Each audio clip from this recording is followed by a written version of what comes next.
আসসালামু আলাইকুম।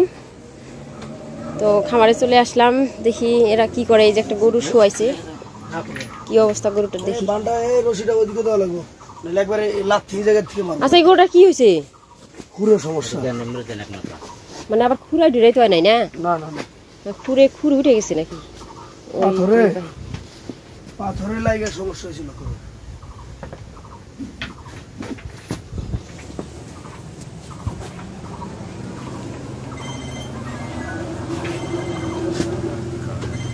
ভাই এটা গরুর অনেক আগের থেকে এরকম, বাট এটা আপনার মনে হলে তো 4টা পায়ে হবে। 7 জন আইছে।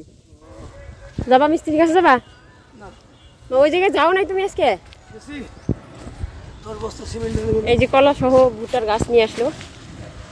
আমরা রোদ্রে একবারে সুন্দর করে মশা একটা করে নেই, তারপরে সাইলেস করে না, সাইলেস নষ্ট হয়ে যায়। সাইলেসের ওয়েট এই গাছগুলা 2 দিন হয় কাটছিল, আজকে নিয়ে আসলো।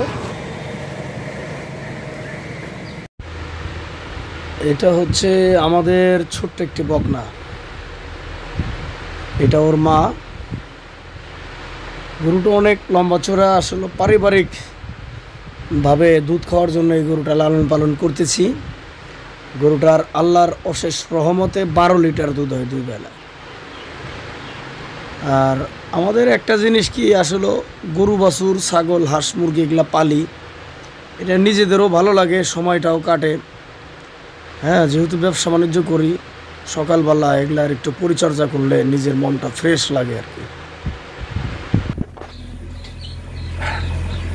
আমাদের ভালোবাসার ময়না পাখিগুলো দেখছেন কি চমৎকার সুন্দর করে শুয়ে আছে। হ্যাঁ, দেখলে ভাল লাগে। দোয়া করবেন আমার এই ছোট্ট খামারের জন্য সবাই। আসসালামু আলাইকুম।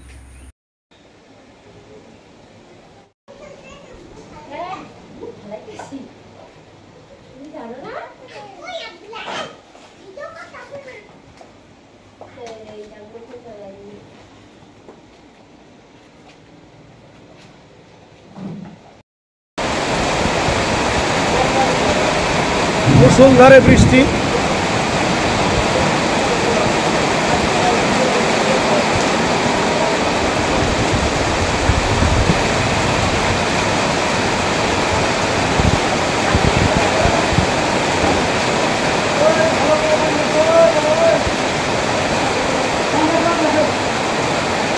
এটা আমাদের অর্কিড গাছ,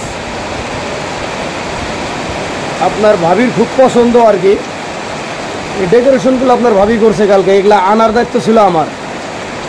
তো আমরা এগুলা কাটিং করব, তারপরে এগুলা চারা তৈরি করব, সেগুলো আবার আপনাদের মাঝে দিব ইনশাল্লাহ।